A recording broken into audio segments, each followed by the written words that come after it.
Zone pavillonnaire qui encadre la zone industrielle.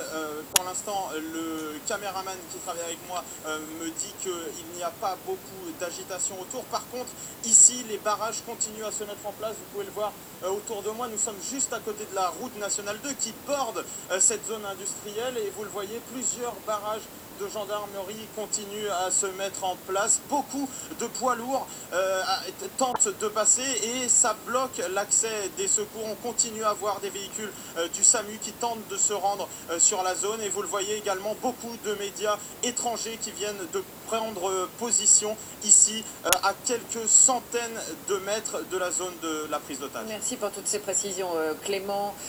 Autre information importante de la matinée, à Montrouge. Cette fois, l'enquête progresse, on l'a dit, après la fusillade qui a coûté la vie à une jeune policière municipale de 26 ans hier. Deux nouvelles personnes ont été interpellées ce matin à Grigny, en Essonne. Il s'agit de deux membres de la famille du principal suspect, ses parents en l'occurrence. Le principal suspect, lui, est toujours en fuite. Autre fait nouveau, il y a une connexion établie avec l'attaque contre Charlie Hebdo et avec les frères Kouachi. Stéphanie Pérez, José Poulestex. Le meurtrier de Clarissa Jean-Philippe, la policière municipale de Montrouge, a été identifié. La police a procédé ce matin à deux interpellations dans une cité de Grigny, en région parisienne. Son père et sa mère, ils sont actuellement auditionnés. Depuis hier, les forces de l'ordre recherchent le suspect. Il est lié aux frères Kouachi. Il les connaît. Il faisait partie de la même filière djihadiste, dite des buts de Chaumont, qui il y a 10 ans envoyait des combattants français vers l'Irak. C'est ce qui inquiète les enquêteurs. Au domicile de ses parents, ils ont retrouvé de la documentation islamiste radicale. Hier, les policiers ont perdu sa trace peu de temps après les faits. Il a fui à bord d'une Clio braquée. Il est lourdement armé, au moins une Kalachnikov et une arme de poing. Il a tiré plusieurs balles dans le dos de la policière. Les enquêteurs s'inquiètent de son sang-froid et de sa détermination.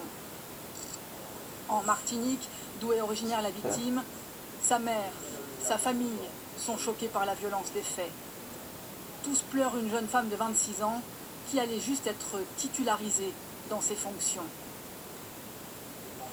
Quelqu'un qui est magnifiquement merveilleux, bien, qui peut étouffer. C'est quelqu'un qui est généreux, qui n'aurait jamais laissé quelqu'un dans la misère, ni qui laissé quelqu'un tomber.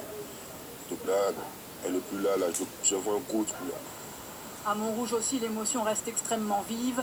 Les policiers municipaux ne sont pas sortis du commissariat ce matin. Ils ont reçu la visite de leurs collègues de la région. À la mairie, en deuil, un registre de condoléances a été ouvert. Collègues et anonymes s'y succèdent depuis hier.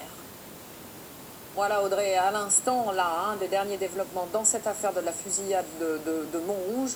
Une opération est apparemment en cours et des nouveaux échanges de tirs, oui, tout à fait. encore à Paris. Tout à fait, une nouvelle fusillade a éclaté vers 13h, porte de Vincennes à Paris. Donc, on me dit qu'effectivement un homme a été vu avec une Kalachnikov porte de Vincennes à l'instant. Il y a des échanges de coups de feu. Voilà, et a priori... Alors, à l'instant, j'apprends que le tireur de Montrouge serait suspecté d'être impliqué dans une prise d'otage porte de Vincennes à Paris dans une épicerie cachère. Donc voilà, on apprend avec vous les informations en direct.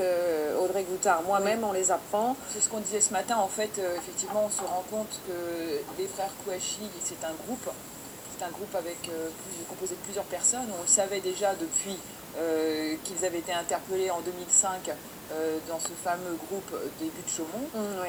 Et donc c'est un groupe composé de 7-8 personnes qui visiblement ont décidé clairement de passer à l'action. Voilà, donc des faits très importants et nouveaux qui sont en train de se produire. Donc le suspect de la fusillade de Montrouge serait peut-être en ce moment retranché dans une épicerie cachère avec, oui, a priori des otages.